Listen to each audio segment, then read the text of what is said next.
America Fantastica, written by Tim O'Brien and published by Mariner Books in October of 2023, with a snippet read by Richard Coombs.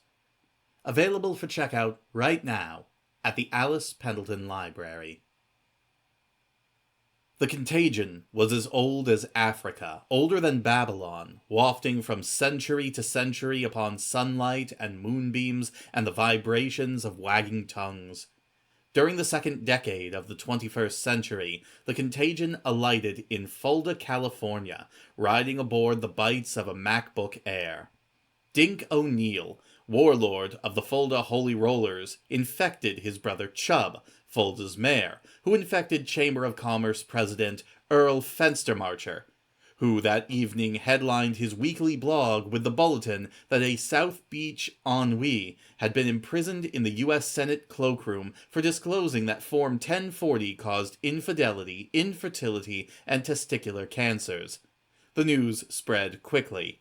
From Montpelier to Brownsville, from Eastport to Barstow, dull reality was replaced by fanciful delusion. Reinvigorated by repeated utterance, fertilized by outraged, mythomania claimed its earliest victims among the chat room patrons. The disappointed, the defeated, the disrespected, and the genetically suspicious. In Fulda, immunocompromised Kiwanis Club members transmitted the infection to Shriners and American Legionnaires, who transmitted it to their children, who carried it off to Sunday school. Masks were worthless.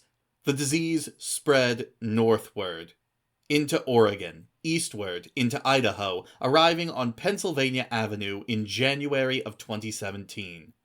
Soon after, the whistle-blowing South Beach ingenue, a 17-year-old rollerblader, was secretly transferred to a federal prison in upstate Wisconsin.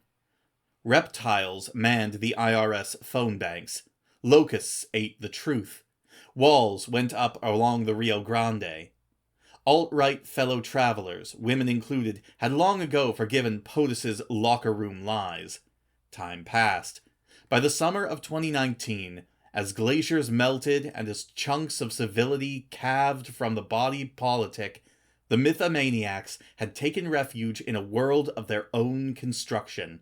In St. Joseph, Missouri, a 47-year-old patriarch named Willard Swift announced to his wife and 7 children that he had been crowned King of America in the frozen foods aisle of a thriving Walmart.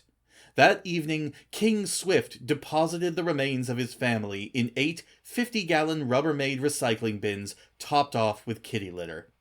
Almost simultaneously, 1,000 miles away in a suburb outside Baltimore, a racist, politically engaged orthopedist reported that the bones of disinterred slaves indicated healthy, pleasant, and privileged lifestyles.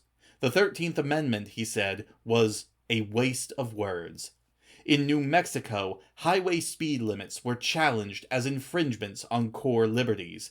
In Washington, D.C., well-heeled lobbyists declared that handguns were living human creatures. And on talk radio, in the late hours of the night, it was revealed that Alka-Seltzer had become the Chinese weapon of choice, that a daily dab of Brill cream remedied the common cold, and that Lee Harvey Oswald war nicht so schlecht. On an afternoon in late August of the year 2019, after locking up the JCPenney store on South Spruce Street, Boyd Halverson strode out to his car, started the engine, sat without moving for several minutes, then blinked and wiped his eyes, and resolved to make changes in his life. He had grown sick and tired of synthetics, rayon in particular. That evening he packed a suitcase. As an afterthought, he tossed in 2 passports, a copy of the Iliad, his expired Trib ID card, and a pair of swimming trunks. He ate supper and went to bed with a biography of Winston Churchill. Late the next morning, a Saturday morning, Boyd attended his bi-monthly Kiwanis brunch. Midway through the proceedings, he excused himself and made his way across the street to Community National Bank. It was 11:34 a.m.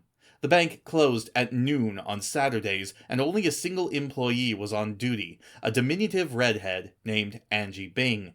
Boyd filled out a withdrawal slip, signed his name, and approached the teller. Angie chuckled. "That's a boatload of money," she said. "If you're headed for Vegas, Boyd, take me along." Then she laughed again. She had been flirting with Boyd over the better part of 2 years. She tore up the withdrawal slip.